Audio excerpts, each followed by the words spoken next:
चला तर मग आज आपण बनवणार आहोत सगळ्यांच्या आवडीचं असं भरलं वांग। त्यासाठी पहिल्यांदा आपण शेंगदाणे भाजून घेऊन त्यातच सुक्कं खोबरं आणि काळे तीळ पण थोडे हलके भाजून घेतलेत। सगळा थोडा मसाला थंड झाल्यावर मिक्सरमधून सर्व मसाले दाखवल्याप्रमाणे म्हणजे जे की हळद, लाल तिखट, घाटी मसाला, मीठ घालून तेही वाटून घ्यायचे व नंतर त्यात कोथिंबीर व खूप सारा लसूण एकत्र करून त्यात पाणी न टाकता तसेच थोडं फिरवून घ्यायचं। झाला आपला वांग्याचा मसाला तयार। मग वांगी मस्त धुवून घेऊन त्यांना मधून 4 भागात कापून घ्यायचे आणि त्यात हा बनवलेला मसाला भरून घेऊया।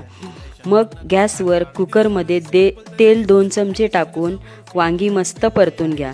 उरलेला मसाला वरून घालून तोही परतून घ्या।